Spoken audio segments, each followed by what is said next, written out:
मारो इसे और मारो इसे, ये इसी लायक है। अरे मारो गया रे।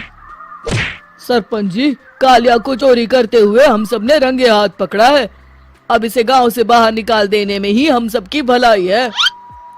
तो देर किस बात की है, अभी इसे धक्के मार के इस गांव के बाहर का रास्ता दिखा दो। अरे सरपंच ऐसा मत करिए, मुझे एक मौका और दीजिए, मैं दोबारा कभी चोरी नहीं करूंगा। लेकिन गांव वाले उसकी एक नहीं सुनते और उसे मार मार के गांव की सीमा के बाहर निकाल देते हैं। अरे मेरी कमर दर्द के मारे मेरी जान निकली जा रही है। कम वक्तों ने जम के धुलाई की है मेरी। अरे भगवान करे इनके गांव में भूचाल आ जाए, धरती फट जाए और सब गांव वाले उसमें समा जाए। चलते चलते कालिया जंगल में पहुंच जाता है। उसे वहां एक प्रयोगशाला दिखाई देती है। अरे इस जंगल में ये अजीब सा दिखने वाला घर किसने बनाया है, चल कर देखना पड़ेगा। कालिया प्रयोगशाला के पास चला जाता है। दो वैज्ञानिक प्रयोगशाला में बातें कर रहे होते हैं। बधाई हो डॉक्टर चमन, आखिरकार हम दोनों ने मिलकर एक ऐसी घड़ी का आविष्कार कर लिया है जिसे पहनकर कोई भी इंसान गायब हो सकता है। हाँ हाँ, तुमने बिल्कुल सही कहा डॉक्टर जर्माटो। अब कल सुबह ही हम इस जंगल से निकल जाएंगे, लेकिन उससे पहले आज रात के खाने का बंदोबस्त करते हैं। हाँ हाँ, मुझे तो बड़ी जोरों से भूख लगी है, चलो चलते हैं। दोनों वैज्ञानिक वहां से चले जाते हैं। उनके जाते ही कालिया प्रयोगशाला में दाखिल होता है। अच्छा तो ये बात है। कालिया बड़े से कांच के अंदर रखी घड़ी को बाहर निकाल लेता है और अपनी कलाई पर बांध लेता है। फिर घड़ी में लगा बटन दबा देता है। कालिया को एक जोरदार झटका लगता है।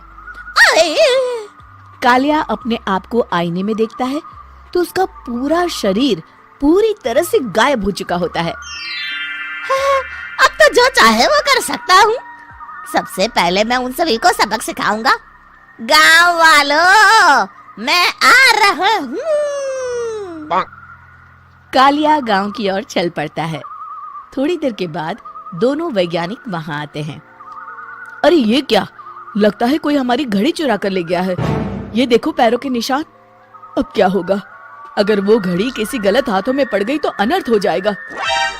तुम चिंता मत करो, हमारी घड़ी में जो बैटरी लगी है ना, वो सिर्फ 24 घंटे चलेगी। उसके बाद वो घड़ी काम करना बंद कर देगी। उधर दूसरी तरफ गांव में सरपंच अपने घर में सो रहा होता है। तभी एक आहट से उसकी नींद खुल जाती है। अरे कौन है वहाँ? बड़े मजे से सो रहा है, आज मैं तुझे नहीं छोड़ूंगा। कालिया पास में पड़ा डंडा उठाकर सरपंच की पिटाई शुरू कर देता है। ये ले, ये ले, इसी लायक है, ले। अब मर गया। अरे ये क्या हो रहा है? अरे कोई बचाओ मुझे, मेरे घर में भूत आ गया है। सही कहा, मैं भूत ही तो हूँ, ये ले। अरे भूत जी, मैंने आपका क्या बिगाड़ा है, मुझे छोड़ दीजिए। आपको क्या चाहिए? तेरे घर में जितना भी पैसा है ना, मुझे ला कर दे दे, तब मैं तुझे छोड़ दूंगा और यहाँ से चला जाऊंगा। सरपंच अपनी तिजोरी से पैसे निकालकर एक बड़े कपड़े में बांधकर जमीन पर रख देता है और कालिया वो सारा पैसा लेकर वहां से चला जाता है। दूसरी तरफ जमींदार गांव के चौराहे पर खड़ा कुछ लोगों से बात कर रहा होता है। इस कमीने जमींदार ने भी मुझे बहुत पीटा था, इससे भी बदला लेना तो बनता है। हाँ? जमींदार अचानक अपने आप को चांटे मारने लगता है। अरे भाई ये क्या हो रहा है? जमींदार साहब अब ठीक तो है ना? अरे मुझे नहीं पता भाई।